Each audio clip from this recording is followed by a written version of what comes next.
In the world of Naruto, we've been introduced to dozens of super powerful jutsu ranging from spinning chakra balls like the Rinnegan that can pack a monster punch to perfect Susanos that can destroy entire mountain ranges with a single swing, and we've seen jutsu like Kakashi's Raikiri that are easily some of the most deadly lightning release jutsu that we've seen in the series itself. Then we get introduced to Kekkei Genkai like the Sharingan and the Byakugan and things like ice release, and we get introduced to hidden jutsu passed down to clan members like the shadow possession jutsu and mind transfer jutsu. In this world where ninjas are everything, we have many different types of jutsu as there are different types of clans. However, not every type of jutsu is the same, and as we discussed in the past, the most dangerous types of jutsu are forbidden jutsu, which is why in today's newest installment of the Forbidden Jutsu Handbook, I wanted to tackle the most dangerous forbidden jutsu in the series by both explaining it and adding a little known information that only the most hardcore of hardcore Naruto fans will be aware of, and also clear up a giant misconception that exists in the fandom about this jutsu. That jutsu, of course, is the art of the Rinne Rebirth. So as we know, in order for a jutsu to be classified as a forbidden jutsu, it has to meet a few qualifications on that checklist. It has to either cause harm to the user,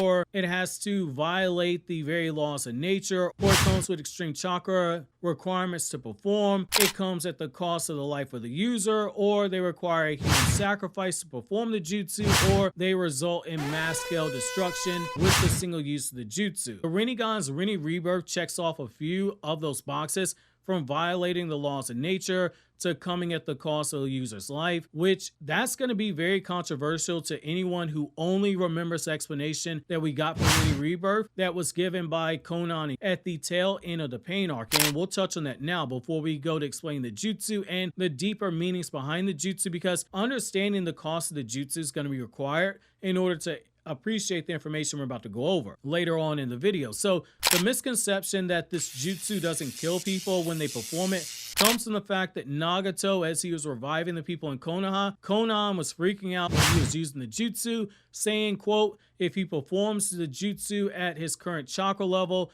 Nagato will not survive. End quote. From that moment on, people have been using chakra levels as a way to say that the jutsu won't kill you if your chakra levels are fresh enough and large enough, yet there are a few things that have to be taken into account. Nagato was a puppet for Zetsu and Obito. They wouldn't have told him about a jutsu like that would kill him, because the plan was always for them to use Nagato, manipulate him into using the Rinne Rebirth to revive Madara. So of course they would have told him, hey, this is tied to your chakra levels, but don't ever use it. But let's take it a step further with indisputable concrete facts that this jutsu kills the user regardless of their chakra levels. During the 4th Ninja War, when Obito and Madara are on top of the Ten Tails and they're wrecking the members of the Alliance, Obito flat out says to Madara, quote, and the reason that be a problem is because in order for you to be brought back to life and become a Jinchuriki, you need me to sacrifice myself and perform the art of the Rinne Rebirth on you.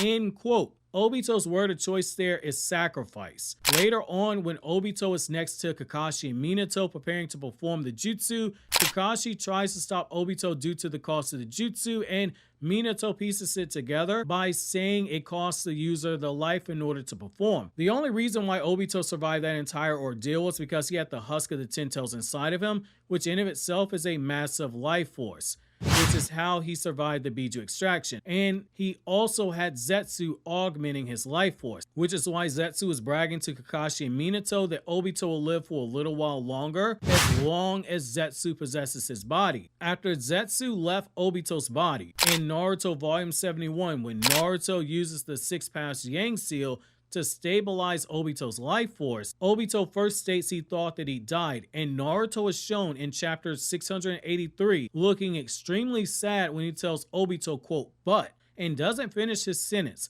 not able to look him in the eyes. Obito also has a sad expression on his face before he closes his eyes, takes a breath, and states that he understands. That is a strong implication in the narrative itself, where no words need to be spoken, that not even the power of the Sage's six paths via that six paths Yang seal was enough to overcome the rule that death is the result of the jutsu. However, let's take it a step further and let's go straight to the series creator himself. In the 4th Naruto databook, the official guidebook for the manga for material between Naruto Volume 44 and Volume 72, and is written and compiled by the series creator Masashi Kishimoto, the Naruto databook entry for the jutsu flat out states it's a life for a life jutsu, with it stating, quote, "The user's life is sacrificed for a noble cause. Life burns after being returned from the underworld," end quote, and then goes on to say, quote, "A wonderful, miraculous jutsu, but of course there is a price to be paid, the user's life," end quote.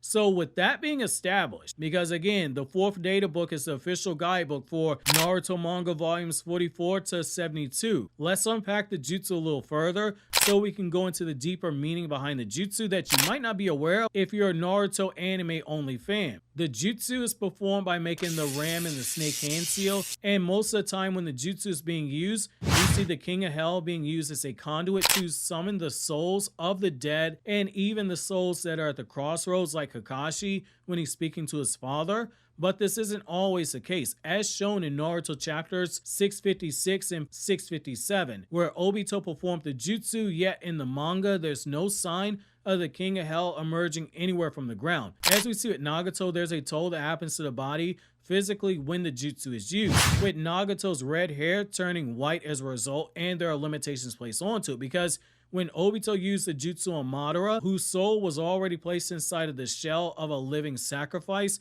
required to revive Madara as an Edo Tensei, when it did restore the blood and organs to Madara's body, it couldn't restore his original eyes to his body because Madara's eyes were physically in different locations, one in Obito's possession, the other being retrieved by Zetsu at that point in time. This resulted in the eyes that Madara had as Edo Tensei turning into crumpled up dust as a result. The Rinne Rebirth Jutsu itself is an excellent example of something I've said numerous times here on the channel, which longtime viewers are probably already saying it, which is the more you look into Asian mythology and religion and culture, the more stuff from Naruto really begins to stand out and makes more sense in a way that gives you a deeper appreciation for the things you see in the jutsu, from the clothes that characters wear, the characters themselves, the character arcs they undergo, and in this instance, the ninjutsu that characters are performing. The art of the Rinne Rebirth is a representation of Samsara at its finest. All of the Rinnegan paths represent aspects of Samsara, in particular the cycle of Samsara. In Buddhism, the Buddha believed that there's a cycle of life, with it being birth, life, death, and rebirth, and when a person's able to gain true enlightenment, they break out of the cycle by reaching nirvana. Each Rinnegan path, the Ashra path, the Naraka path, the Deva path, the human path, the animal path, the Preta path, they all trace their names back to the samsaric realms of reincarnation. The Rinne Rebirth builds on this in a way by being a jutsu that fulfills the final aspect of that samsaric cycle, because the people who are dead get their souls recalled from the afterlife, are now being placed into a living, breathing body with fresh blood pumping into their veins. They have been reborn, just as the samsaric cycle says that it would be. I wouldn't go so far as to say that the person performing the Rinne Rebirth is someone who's attained enlightenment and reached nirvana, but that'll be up to your own interpretation of the jutsu. However, I will say, if this info on the Rinnegan and the Rinne Rebirth has you curious about how that affects other Rinnegan jutsu, or just more information about the Rinnegan jutsu in general, including the special Rinnegan jutsu of people like Sasuke and Madara, you'll definitely want to click on this video on screen explaining every Rinnegan jutsu ever.